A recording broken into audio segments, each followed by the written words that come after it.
While the talk is about semantic overt covert splitting with post-subtraction KL guarantees and ambiguity constraints, but actually this is a discussion tag, and still it is not finalized. In fact, we were to submit it a few days ago, but we got a critical comment at the last minute, and now we are working on that. And therefore, the main part of the talk is about that point exactly, how to solve it, how to address it, and how to redesign the model again. So we have a three-part story. In the first part, we talk about post-subtraction KL covert framework. We introduce the model, the metric, the covertness metric, the floor, and the schedule that we need for such a model. Then in the second part, we have square root law regime assumptions, under which assumptions we are in the square root law regime, and under which assumptions we are in the linear law boundary. On top of them, we have a semantic splitting for overt and covert and design knobs. We discuss about all the three parts in detail. Let's start with part A, residual KL covert framework. So the very first question is that why we need to split overt and covert? Why to need to split the message into overt and covert parts? The answer is practical, because the covert micropilots are valuable, but we need the overt part for such a covert microshares, microparts. And in classical covert communication, in any case, in any way, we have the overt layer. So the question is not why we don't use it? Why just not be as a camouflage, and we use it to send the traffic? Okay, in classical covert communication, the Willy's job is to detect is there a covert signal. So his job is about detecting the existence of communication. This is the classical covert communication, and our benchmark is this work that done by Blackbush in 2012. 1 year later, the extended version and journal version of the same paper published. This is our benchmark, and according to this benchmark, the covert bit can grow at square root n. Our objective is that, can we increase this rate? If yes, how? If not, why? So this is the main objective of the talk. The initial model that we considered for such a purpose was that we enforce the covertness on the residual Willy actually test, not on the raw data. For this purpose, Alice sends the message into two parts: an overt SOAT and the covert part SCAT. A noisy channel, specifically ABGN. From other part, Bob decodes the overt payload plus the refinement, the covert refinement, but really observes WN, which is XN plus his own noise. First, he needs to compute S hat ON. This is the first refinement that we made compared to the initial version. In the initial version, we just relied on the splitting that Alice did for overt and covert. And because of that, a critical point rise. Later, we discuss about that.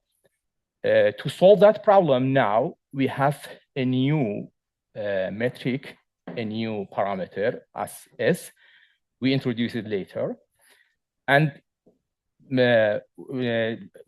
really, after computing S hat ON, needs to subtract. And for that subtraction, he has a residual Rn. So this is the main point, that we can assign the distribution of the residual R, not the raw data. Because of that, we have the possibility to think maybe we can increase the rate. Okay. First, we need to define a metric for covertness. The metric that we initially introduced was like this, except one difference, which is the direct divergence between hypothesis on the residual H1 and H0. H1 for the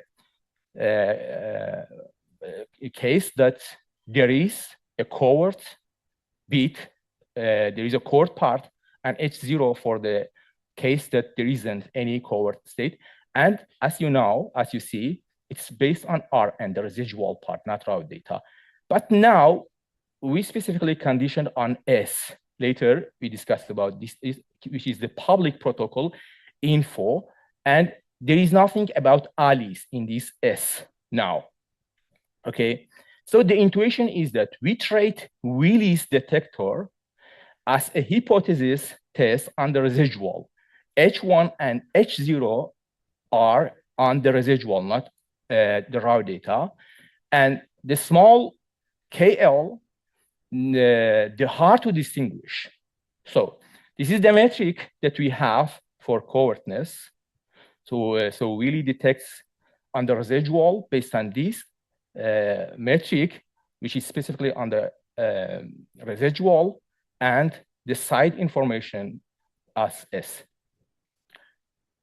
The residual floor that we got from such a model is this part, this part of this equation, which is not in the original, in the classical covert communication. We have the detailed derivation and mathematical formulation that we proved for this, but as I said, because we haven't published the work, and because of time, actually, I cannot include, I couldn't include all the derivation and for, mathematical formulation to show the proof.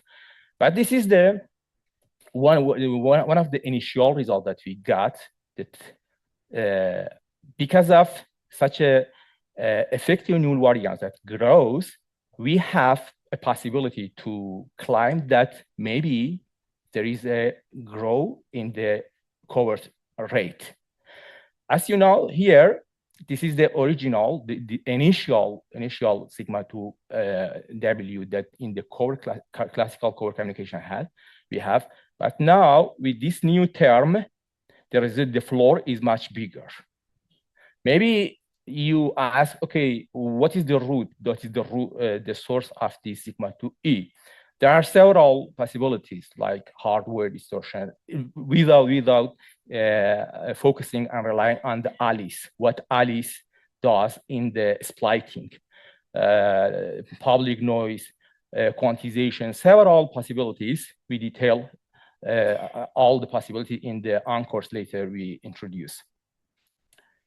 With such a floor, the final result, this is the illustration of the difference between uniform and non-uniform.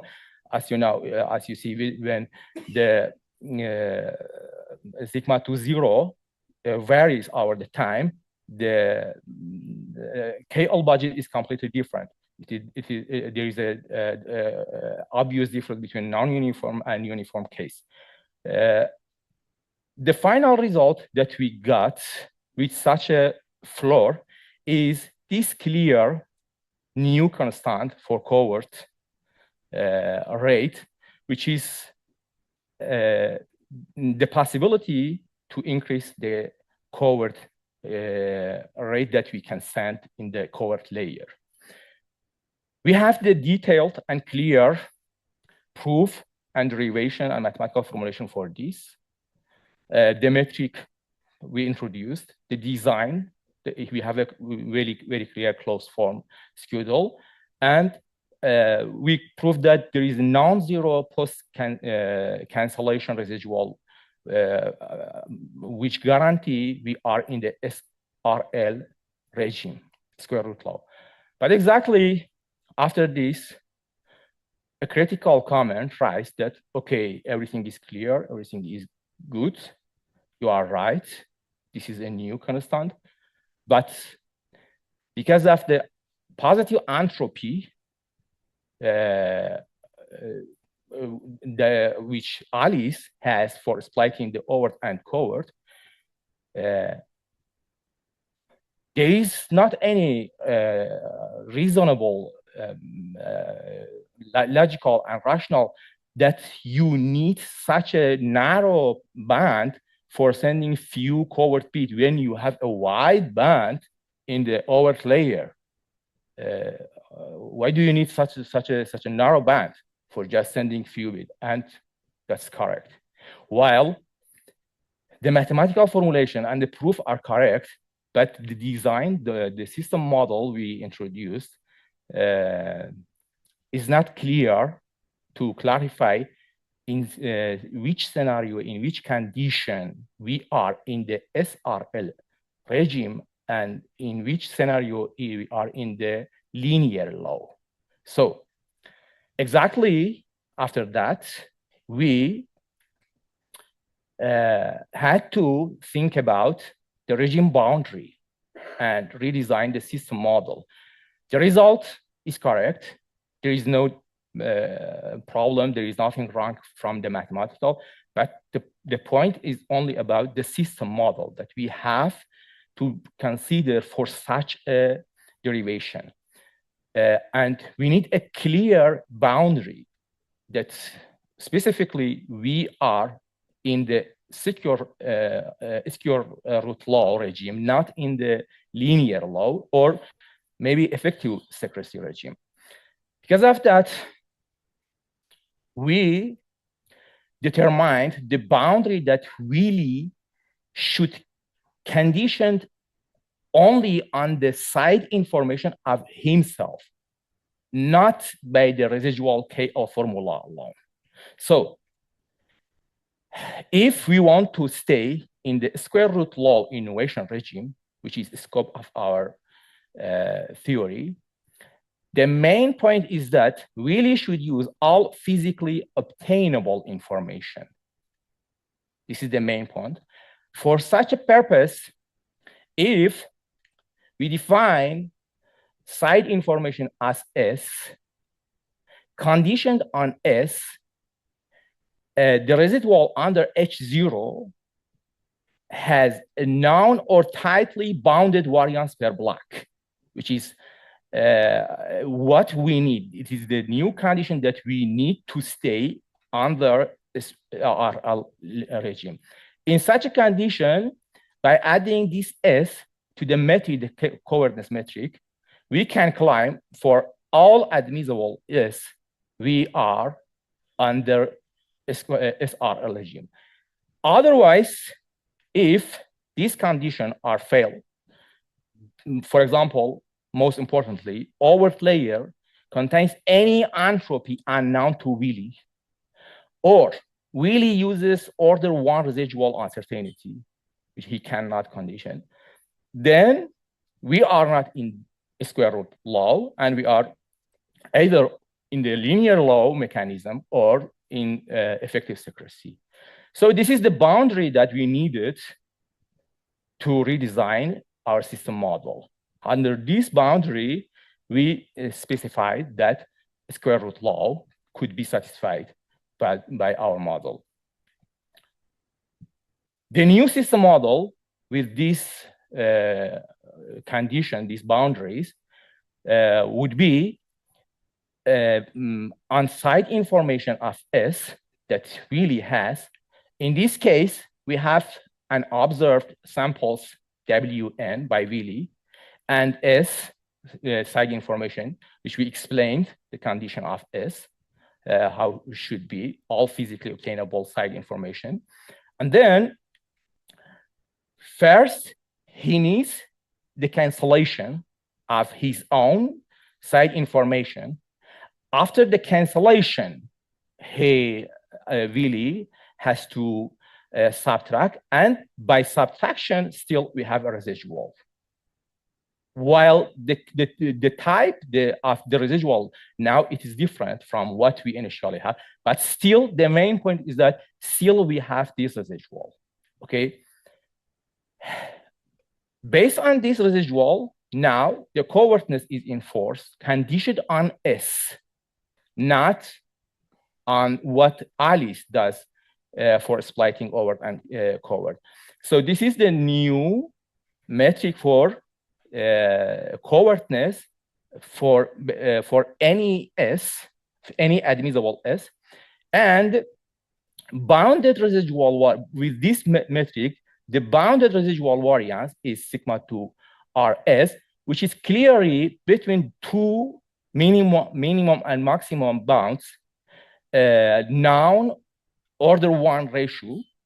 And if this residual variance remains unknown to Willy for any reason, up to a known vanishing order 1, then the residual the square root law fail, and we are in the linear law or effective secrecy. So the new system model is this, which is conditioned on site information of S, not what Alice make decision or anything else. A practical anchor, an example for such a system model, such a scenario is full duplex Willy, where Willy gets the signal from himself, what he sends, and also from Alice.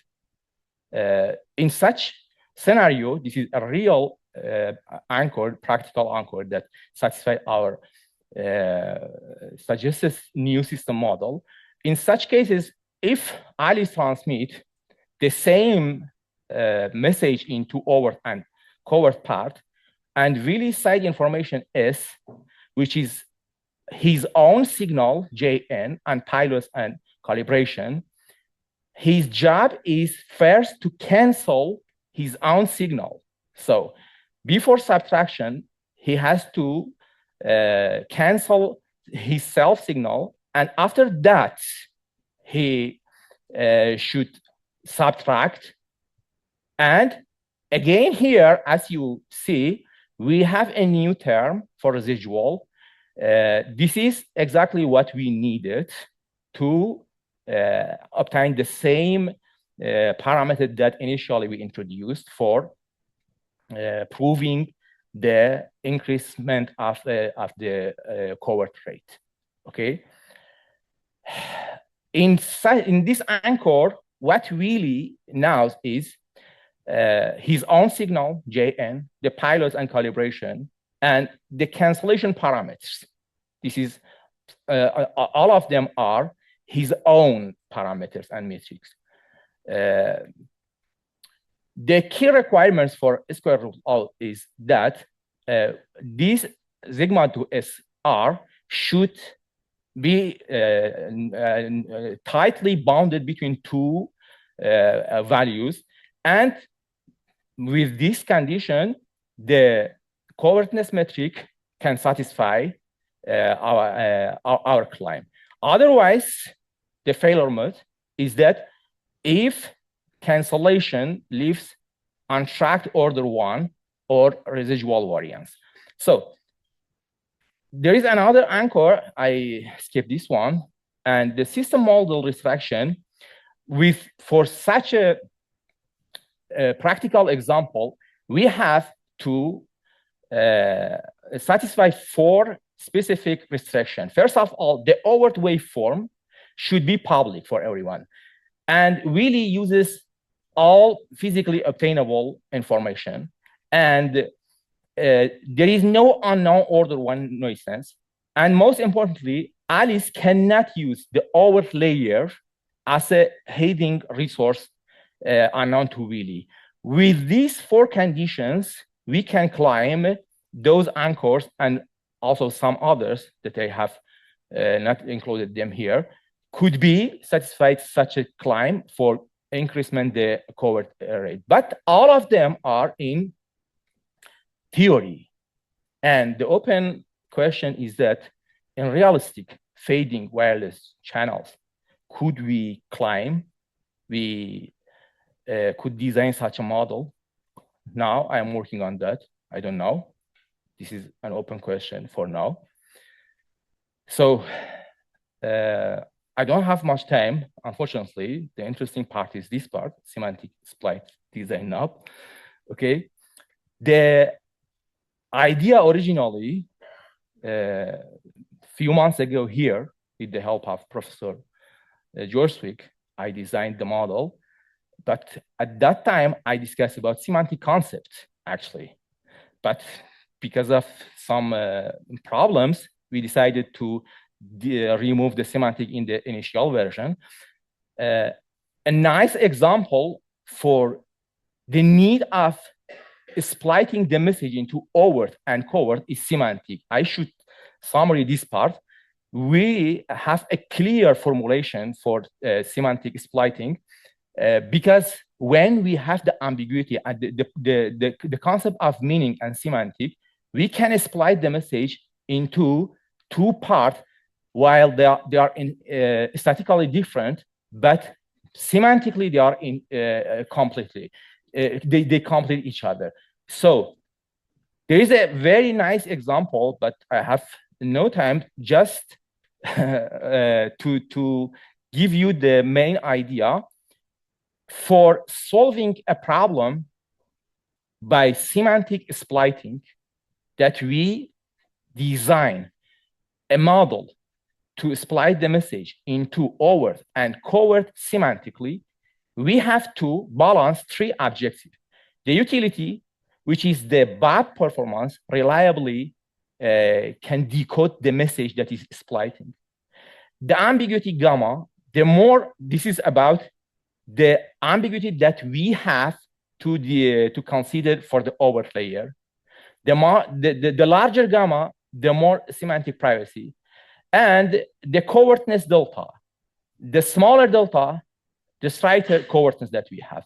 So the optimization problem has three objectives, and we have to solve the problem with these three objectives for semantic anchor. What we have to consider for such a design, I have no time, unfortunately. This is the main condition that we have to consider for the overt semantic leakage constraint, and this for the covert. With these two conditions, these two constraints, one task target is design goal that we have to design a model that but can reliably decode the U, which is the discrete variable for semantic intention. C is like the classes of the meaning space. L is the intention. With these two constraints, we have to design such a model as an example of the need for splitting the message semantically into two parts, overt and covert. Unfortunately, I couldn't go to detail the semantic part. My time is finished, but after the talk, I'm here to discuss in detail with anyone that would like to know more about this. Thank you so much.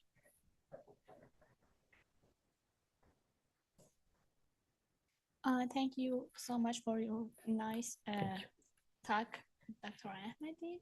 Are there any questions? I have a question here from the online audience. Can you hear me? Yes, please.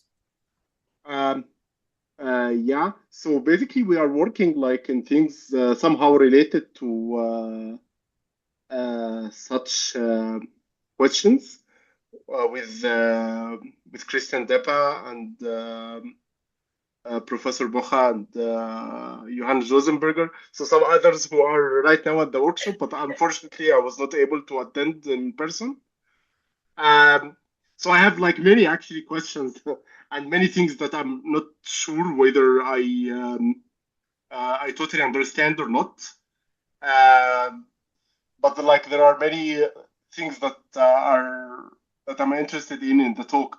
So one of the things, for example, regarding I think the last slide or the second to last slide, I don't remember. Yeah, the one before it. Yeah, this kind of triangle. So basically, balancing three objectives means that there is a trade-off, means that you can achieve higher rates. So for sure, you can achieve higher rates if you withdraw either ambiguity or covertness, okay, or both of them, if you just keep the reliability condition. But on the other hand, you are not actually saying that you can sacrifice some reliability and covertness and ambiguity would be enhanced in some sense. I think this is not out of question, right? Because you always like consider like reliability to be, as far as I understand, like the most basic unit, and then you can require other things on top, right? Done. So I think like there is no like explicit trade-off here, or it's an explicit trade-off. Is there like a mathematical formula that characterizes some kind of trade-off?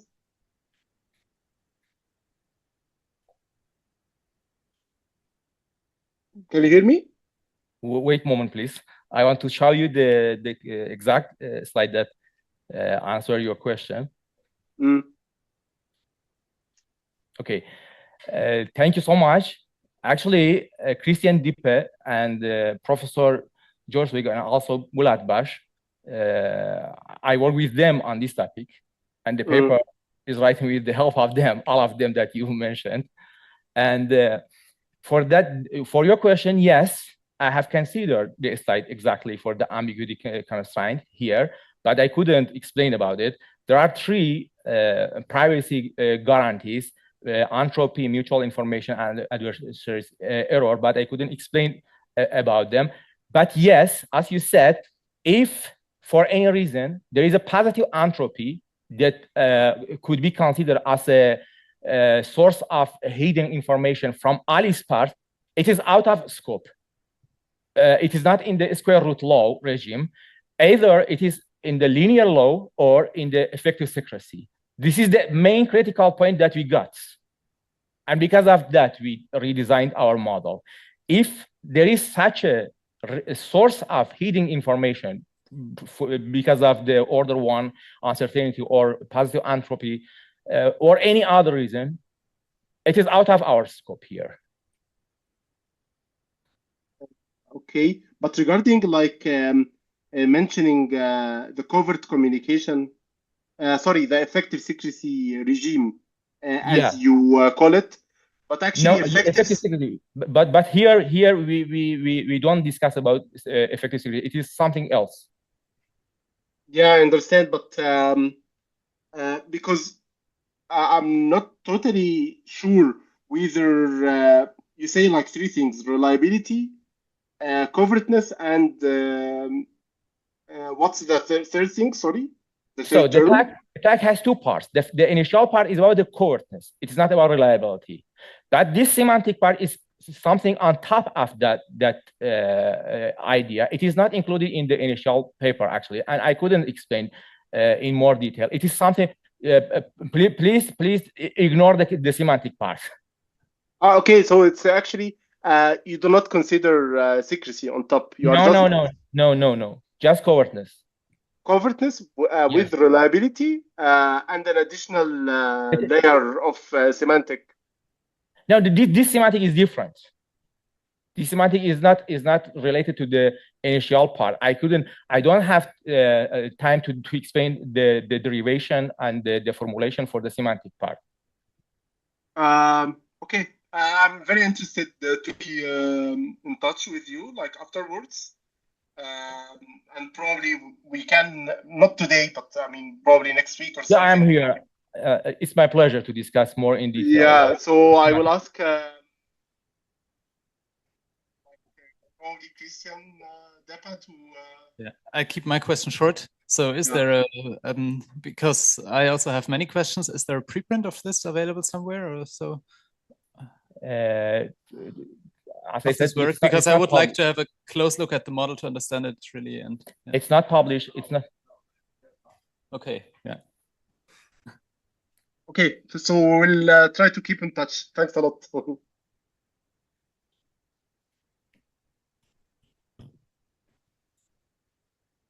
Thank you. Thank you.